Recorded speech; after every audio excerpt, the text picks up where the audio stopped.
In this video, we're going to discuss some tips for how to design a master bathroom. Find out how, coming up next.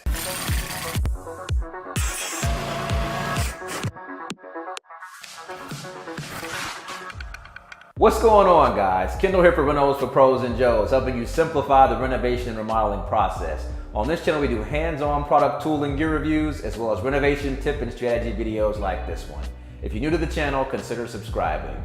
Today I'm standing in a master bathroom that we recently completed, and I wanted to take a moment to give some tips on how to design a master bathroom.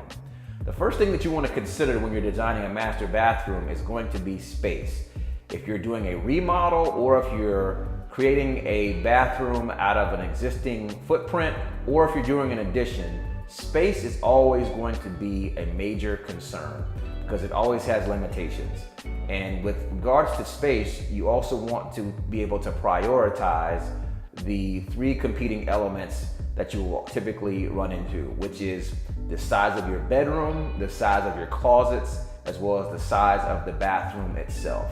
If you know which one's most important to you and which one's least important, it makes it easier to divide up the space, okay?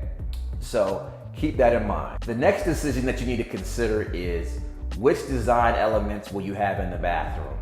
Let's start with whether or not you will have a tub shower combo. The tub shower combo is going to be the most effective use of space, and it's going to give you the best of both worlds because it will give you the ability to take a shower and also give you the ability to take a tub bath on the occasions that you want to do that. But you also have two more options, one of which is to have a shower only. If space is an issue, having just a shower and foregoing the tub can be a great workaround that will allow you to still have a functional master bathroom. On the flip side, if you're going all out, you may want to consider having a separate tub and separate shower. In the bathroom I'm standing in, the shower is on one end of the bathroom behind me, and the tub is over here on the other end behind the camera here out of view. So just another thing that you want to consider on the front end, because this is going to help you appropriate your space properly. The next thing you want to consider is going to be the size of your vanity. Frequently when people do master bathroom remodels or additions, they want to have a large vanity, double vanities to be exact.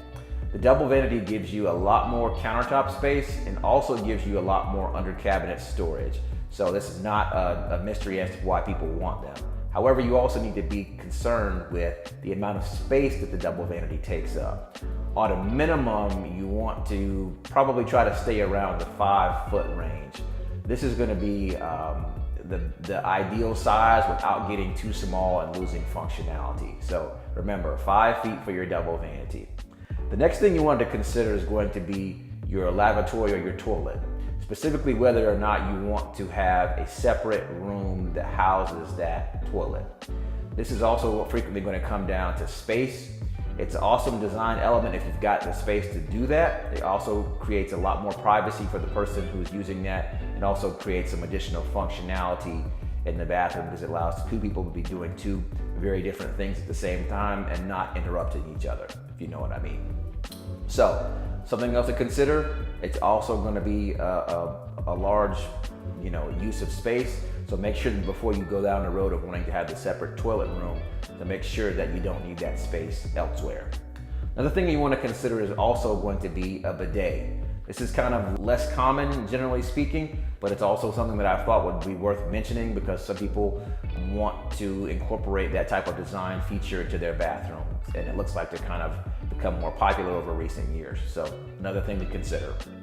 Another design element that people sometimes overlook is going to be the addition of a window. I cannot say enough about natural light. Natural light can really just completely change the overall feel of a space. The bathroom that I'm in, we designed it and had to add a window in here to make the space really function properly. And the amount of light that it lets in really enhances the overall look and feel of the space. I've got overhead lights on right now, but I'm gonna quickly turn them off just so you can see the amount of natural light that comes in here.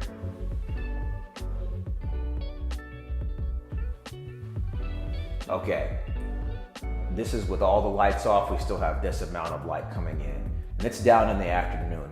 It's after 5 o'clock right now. And on this particular side of this house, sun does not shine directly in through this window. There's lots of trees and vegetation outside, so the sun doesn't have a direct shot into the bathroom. Let me just quickly show you what I'm talking about here. So as you can see, the sun is not even out right now. So just imagine how much light we get in here when the sun is out. Turn the lights back on. Okay, the next thing that you want to consider is whether or not you're going to have any type of special design considerations, okay? Something that would fall into this category would be whether or not you wanted to have a heated floor system installed at the time of the renovation, whether or not you wanted to have shower heads in the ceiling, or if you were wanting to incorporate some other type of design feature like a large standalone tub. For example, in the bathroom that I'm in, we have a large standalone freestanding tub in this bathroom. And that's actually the main design element that we had to basically plan around in coming up with a design for this bathroom. So the room is actually wide enough for us to be able to incorporate the tub and have the space that we need on all sides of it. So that's just an example of something that you want to keep in mind as you're planning and designing that master bathroom. The last thing I wanted to mention with regards to planning and designing a bathroom is going to be the finishes. If you're planning your bathroom, you always have to be conscious of your budget. And one of the things that can affect budget more than anything else outside of just the overall size and scope of your master bathroom is going to be the finishes that you choose. So, for example, something like a toilet. The least expensive toilet that you can buy is probably around $100. However, most toilets cost more than $100. There's a lot more toilets that cost $200 and $300 than there are that cost $100. So this is something that you want to be able to keep in mind. This is kind of one of the reasons why it's difficult when people say, well, how much does a bathroom remodel cost? Or how much does a new bathroom cost? Well, the answer is always going to be, it depends, because we never know exactly what that person is envisioning as the scope of their project. So I gave the example of the toilet.